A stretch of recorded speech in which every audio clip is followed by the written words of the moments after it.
Salam, hər vaxtınız xeyir olsun, əziz şagirdlərimiz. Dahi Akademinin 30-u 11-ci ay 2025-ci ildə 7-ci siniflər üçün keçirdiyi buraxılış sınaq imtahanında Azərbaycan dili fənni üzrə sualların izahını verəcəm. Başlayırıq 27-ci sualdan. 27-ci sualda bizdə uyğunsuzluğu soruşur. Tələffüzlə bağlı bir sualdır. K-nın K səsi ifadə etməsi birinci bununla başlayacağıq. Şərik olmaq, şərik alma mənşəli sözdür. Bütün məqamlarda yazıldığı kimi tələffüz olunacaq. Uyğunsuzluğu soruşursa K burada K səsini ifadə eləyir. Ona görə birin üstünə xətt çəkəcəyik. Çiçək ətri söz birləşməsində K özündən sonra sait gəldiyinə görə K burada Y səsini ifadə eləyəcək. Ona görə içini götürəcəyik. Sonra Q-nın K səsini ifadə eləməsi nöqtə sözündə Q K səsini ifadə eləyəcək. Çünki özündən sonra T kar samiti gəlmişdir. Uyğunsuzluq soruşulduğuna görə 3-ü buradan çıxacağıq. Maqnit özündən sonra cingiltili samit gəldiyinə görə Q elə Q səsini də ifadə eləyəcək. Ona görə 4-ü də buradan götürürük. Sonra yarpaqda sözü yarpaqda kimi tələffüz olunur. Burada Q, X kimi tələffüz olunacaq.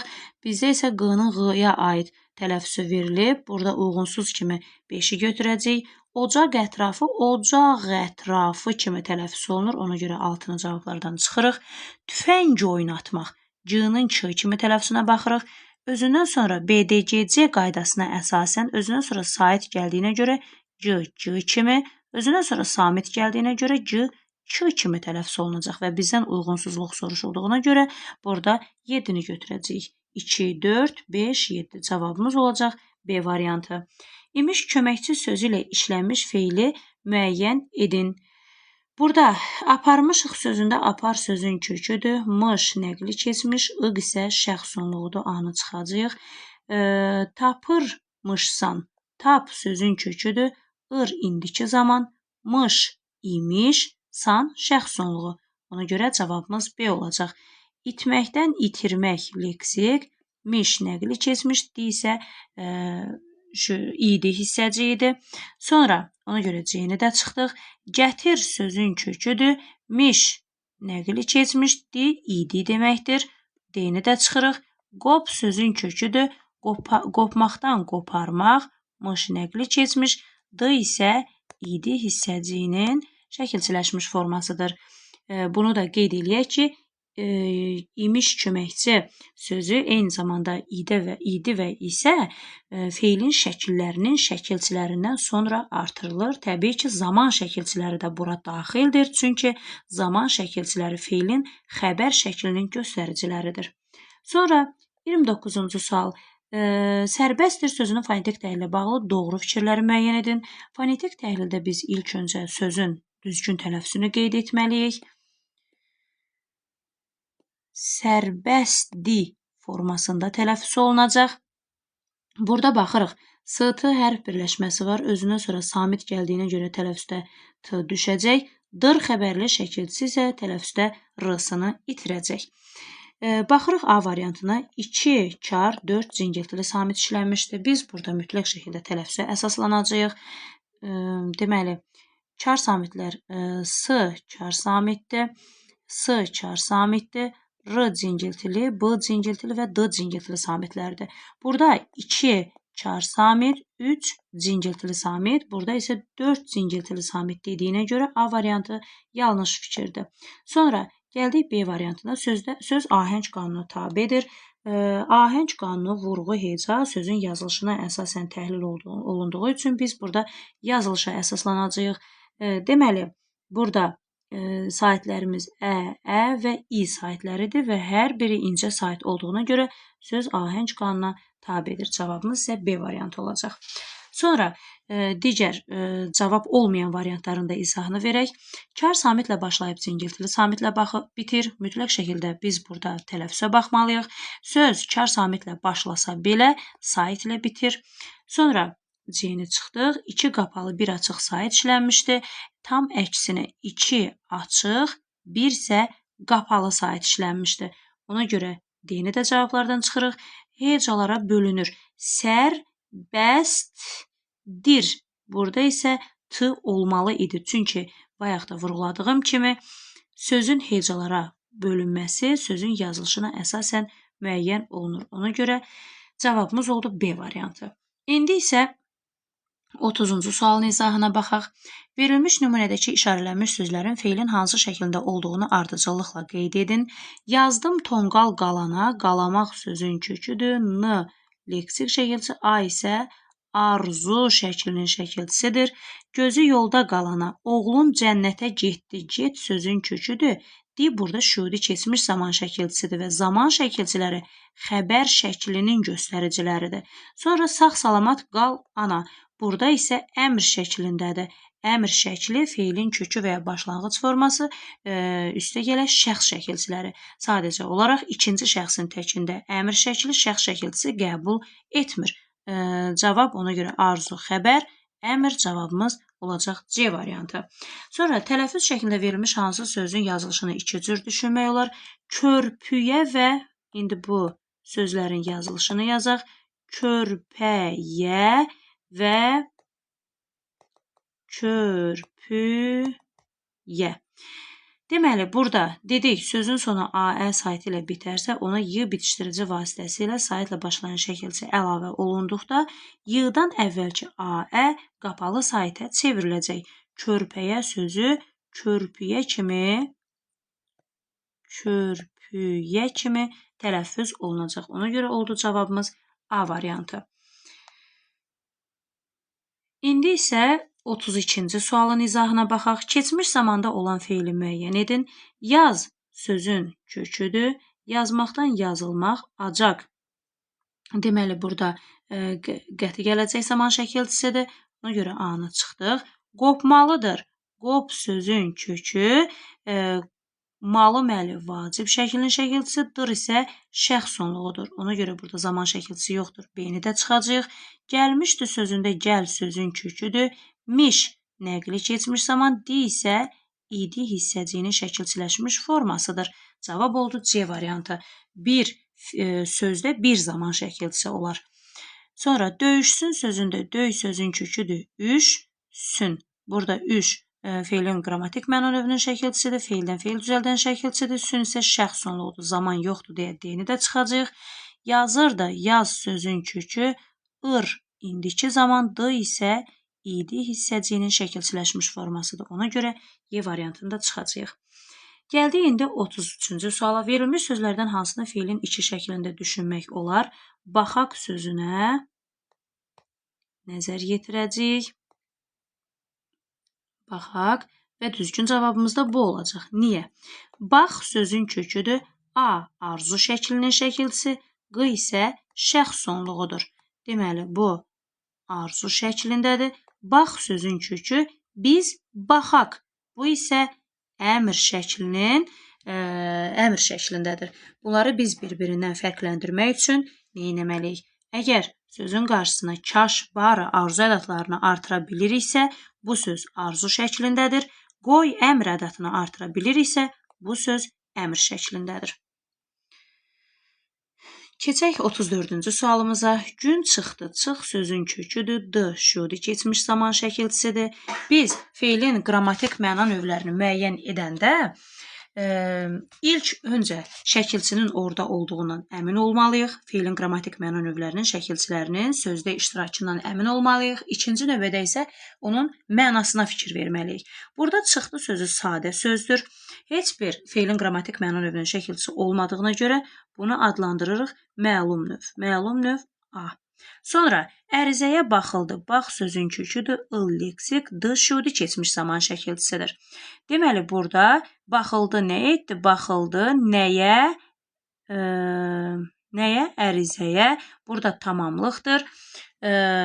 Mübtədası yoxdur cümlənin. Deməli, bu şəxsiz növdədir. Bura isə B uyğun gəlir. Daha sonra döşəmə silindi. Silmək sözün köküdür. İn leksik, di şüudi keçmiş zaman şəkilçisidir.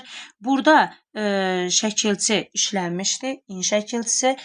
İkinci olaraq mənaya döşəmə silindi. Döşəməni kimsə silib, amma o bizə məlum deyil. Burada isə məchul növdədir. Sonra uşaqlar ağlaşdı. Ağla sözün kökü ağlamaqdan ağlaşmaq. D isə şüudi keçmiş zaman şəkilçisidir. Burada uşaqlar təbii ki birlikdə ağlayırlar. Ona görə cavabımız burada birgəlik növ olacaq. Sonra duman çəkildi. Burada baxacağıq. Çək sözün köküdür. İl leksik, d isə şəxs sonluğudur. Deməli, burada şəkilçi var. İndi isə mənaya fikir verəcək. Dumanı kimsə çəkə bilmir. Burada iş öz-özü üzərində icra olunur. Duman öz-özünə çəkilir. Ona görə biz buna şəkilçisi olduğuna görə də əminliklə deyə bilərik ki, bu qayıdış növdədir. Yazıları yazdırdım. Deməli, yazmaq sözün köküdür. Yazmaqdan yazdırmaq d və m. Burada isə işi mən yox, digərinə gördürmüşük. Burada demək icbar növdədir. Deməli, olacaq y. Cavabımız isə 1-də A, 2-də B, 3-də D, 4-də Ə, 5C, 6Y. Cavabımız olacaq C variantı. Sonra hecalara düzgün ayrılmamış sözü müəyyən edin.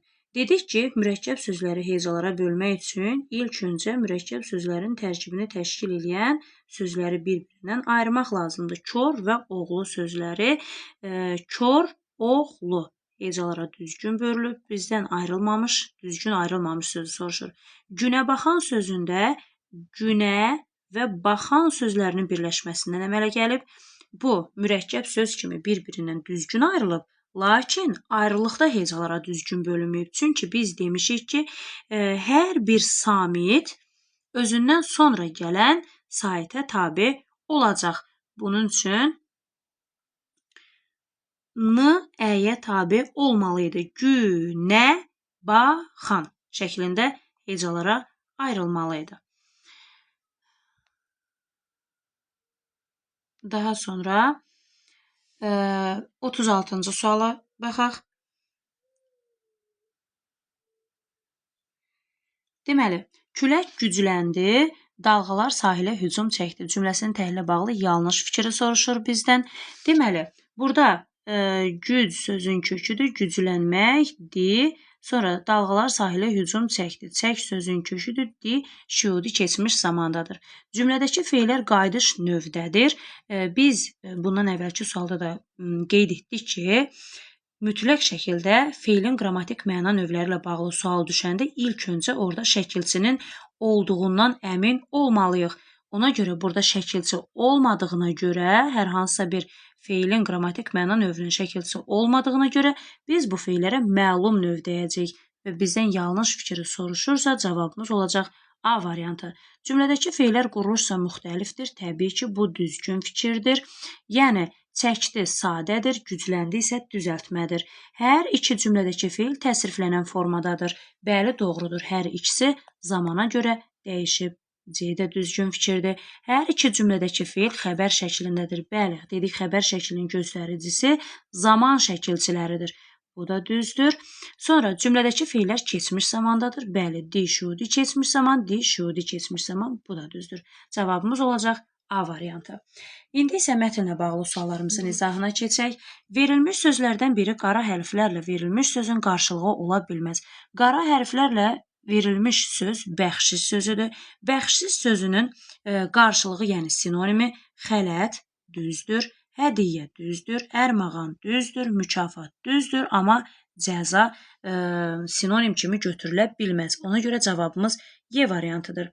Sonra mətnə əsasən səbəbini müəyyən etmək mümkün deyil. Xəlifənin car çəkdirməyinin.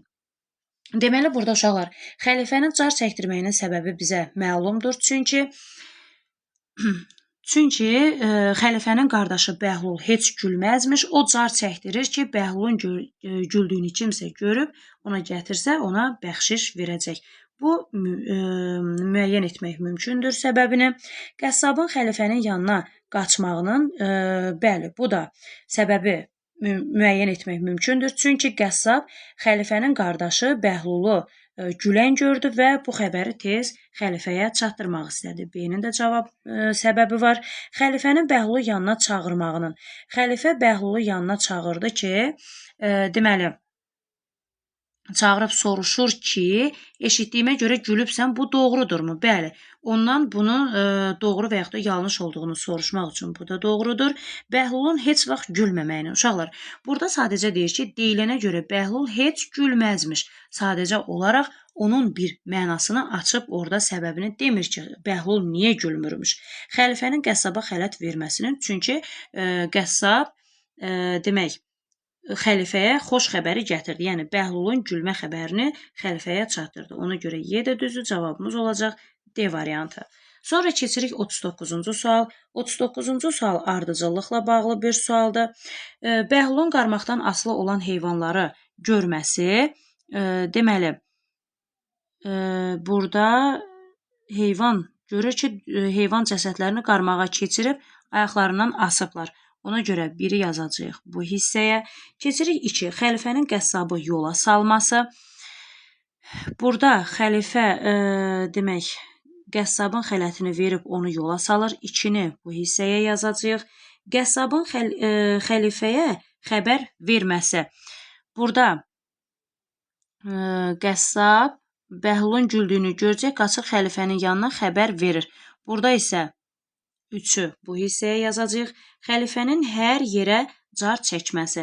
Xəlifə deyir ki, hər yerə car çəkdirir ki, Bəhlulun güldüyünü kim görsə ona gəlib çatırsınlar və ona xələt verəcək. Bu isə 4 bu hissəyə. Demək, ardıcıllığımız 4, 1, 3, 2. 4, 1, 3, 2 cavabımız olacaq C variantı. Sonra 40-cı sual. Mətndə nöqtələrin yerinə uyğun gələn məcazi mənalı ifadəni müəyyən edin. Burada mətndə nöqtələrin yerinə uyğun gələn məcazi mənalı ifadə, bunu bilən xəlifə hər yerə car çəkdirir ki, kim Bəhlulun güldüyünü görüb ona xəbər gətirsə, həmin adama böyük bəxşiş verəcək. Ona görə xəbəri də necə əldə tutub gətirmək olmur. Ona görə cavabımız olacaq 40-da A variantı. Daha sonra keçirik 41-ci sualın izahına. 41-ci sualda deyir ki, mətndə əvvəlində rəqəm yazılmış hansı cümlələrdə bütün sözlər həqiqi mənada işlənməmişdir. Deməli, baxırıq birinci mətndə. Deyir ki, Bəhlul bir gün Təbrizin küçələrində avara-avara gəzərkən yolu bir qəssab dükanının qabağına düşdü. Deməli, burada yolun düşməsi, uşaqlar, məcazi mənadadır. Burada isə sözlər həqiqi mənada işlənməmişdir, yəni burada məcazi məna var. 1-i götürəcəyik. Sonra ikinci, görür dükanda heyvan cəsədlərini qarmaqlara keçirib ayaqlarından asıblar. Qarmağın birində qoyun şaqqası, o birində keçi, üçüncüsündə isə mal budu asılıb.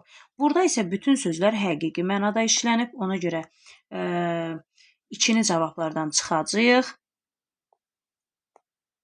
Daha sonra C və D, 1 də burada olduğuna görə cavab C-ni götürəcəyik. Sonra bir-bir baxaq. 3-cü, bunları görən Bəhlul bərkdən qəhqəhə çəkib gülür. Qəhqəhəni tutub çəkmək olmur. Deməli, məcazi mənada işlənmişdir. Sonra 4-cü cümləyə fikir verək. Qəssab Bəhlulun güldüyünü görəcək, qaçır xəlifənin yanına xəbər verir ki, xəbəri əlimizdə götürüb kiməsə verə bilmirik. Ona görə 4-də də məcazi mənalı ifadə işlənmişdir. 5-ci sual. Xəlifə dərhal Bəhlulu çağırtdırıb soruşur ki, eşitdiyimə görə gülübsən, bu doğrudurmu?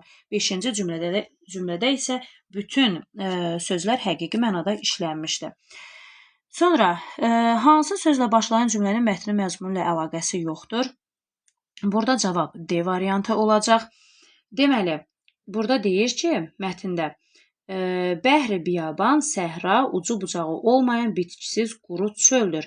Burada mətnin məzmunu ilə heç bir əlaqəsi yoxdur.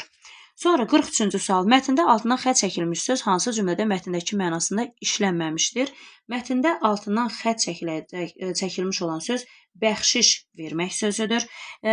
Hazır materialları redaktora təqdim etdim, yəni verdim. Ad günündə ona öz kolleksiyasını bağışladı, yəni verdi. Bizdən işlənməmişdir soruşur. Sonra aldığı malların pulunu ödədi, yəni pulunu verdi. Qayıtmağı münasibətilə ziyafət təşkil etdi, ziyafət verdi.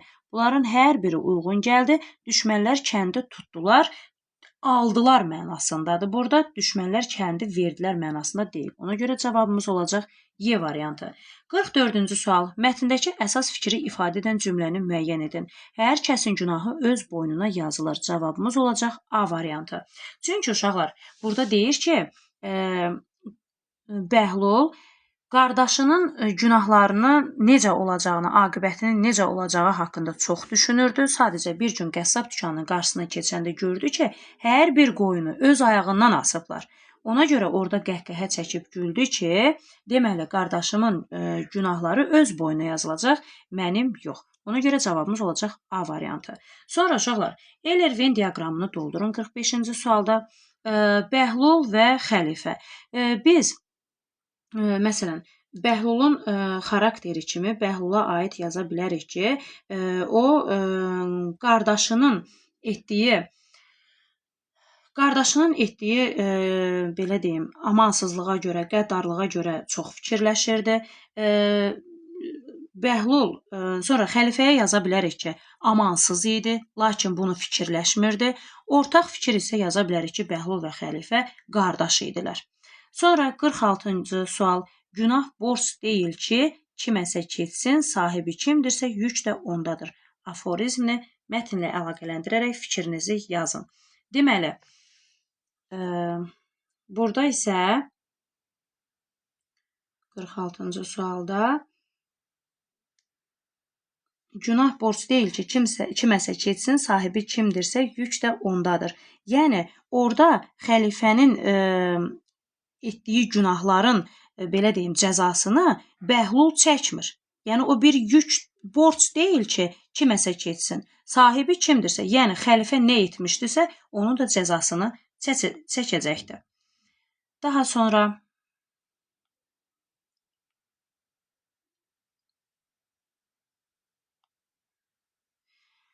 gəldik ikinci mətnimizə. Mətndə tünd qara hərflə verilmiş sözün hansı cümlədə mətndəki ilə eyni mənanı ifadə edir? Burada uşaqlar deyir ki, sizi incidən xatirələri bir kağıza. Burada kağız adi bildiyimiz kağızdan danışırlar.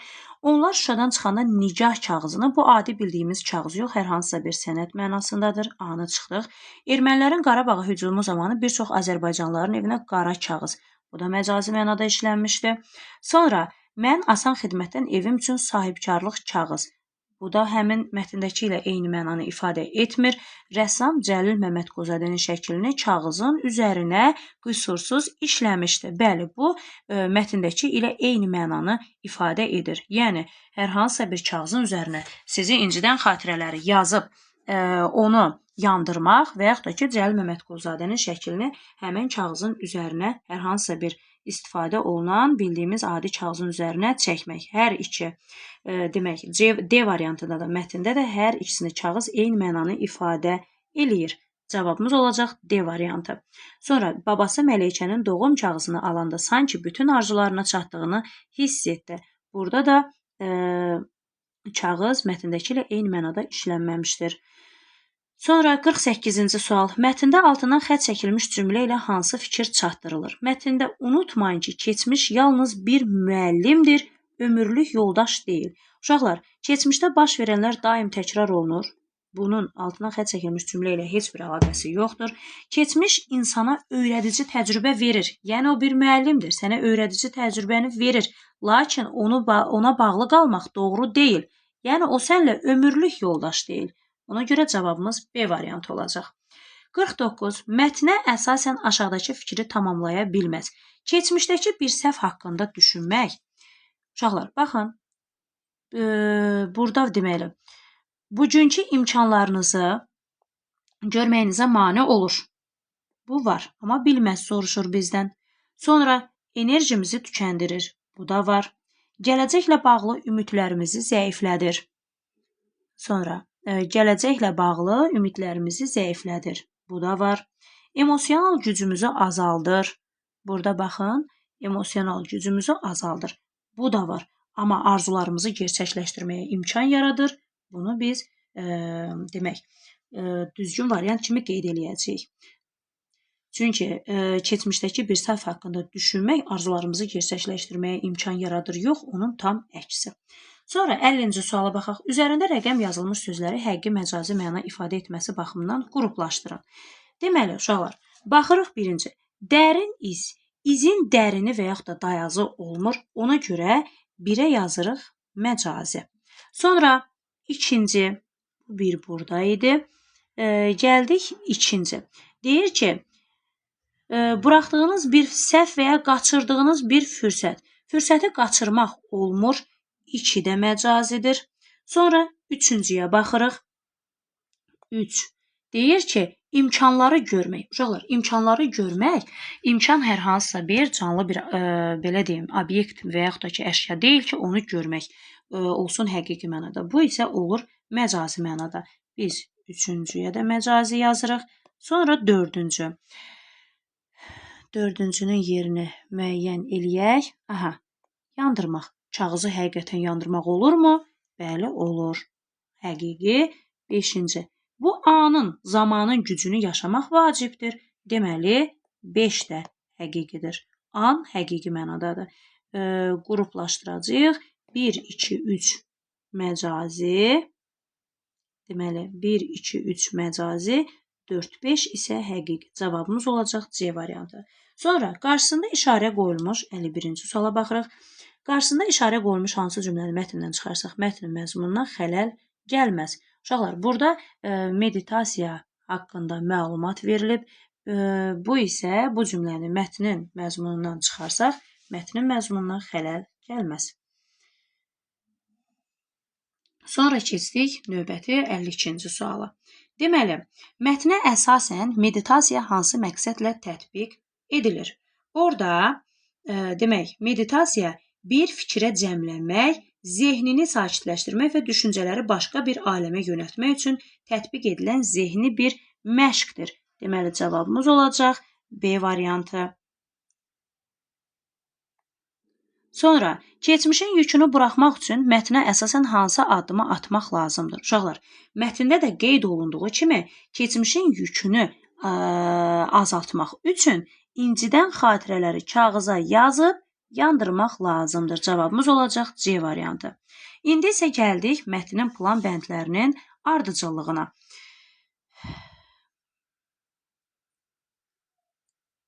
Deməli, mətnin plan bəndlərinin ardıcıllığında birinci, keçmişlə bağlı düşüncələrdən xilas olmağın yolları. Deməli, burada axtaracağıq görək, xilas olmağın yolları hardadır? Bir dəqiqə. Aha, deyir ki, keçmişdəki yükü buraxmaq üçün simvolik addımlar ata bilərsiniz. Məsələn, sizi incidən xatirələri kağıza yazıb yandırmaq. Burada biri bura yazacağıq. Sonra 2. Keçmişlə bağlı düşüncələrdən azad olmağın faydası. Deyir ki, fayda odur ki, onu buraxmaq indiki anın gücünü yaşamaq üçün vacibdir. Əks halda emosional enerji daima keçmiş hadisələrin kölgəsində qalacaq. Və yaxud da ki, keçmişi dəyişmək, qurtulmağın yolları. Aha, deməli, 2-ni bu hissəyə yazacağıq. Daha sonra 3. Keçmişlə bağlı düşüncələrimizin bu günümüzə təsiri. Deyir ki, uşaqlar, bax budur, keçmişdə hadisələrə həddindən artıq fokuslamaq gələcəklə bağlı ümidlərimizi zəiflədir. Bax, bu hissəyə aid olacaq. 3-ü bura yazacağıq. Keçmişdə yaşadığımız hadisələrin həyatımızda buraxdığı izlər. Bu isə, deməli, keçmişdə yaşadığımız izlərin həyatda, keçmişdə yaşadığımız hadisələrin keçmişdəki yürüyüşü addımlar ata bilərsiniz. Bu demək, bir dənə onun yerini müəyyənləşdirək.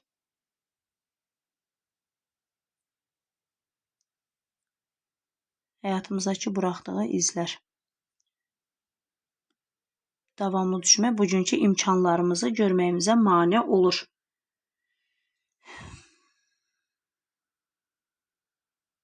Bunu isə bura hissəyə yazacağıq. 4, 3, 1, 2. Cavabımız olacaq D variantı. Deməli, burada cavabımız oldu D variantı.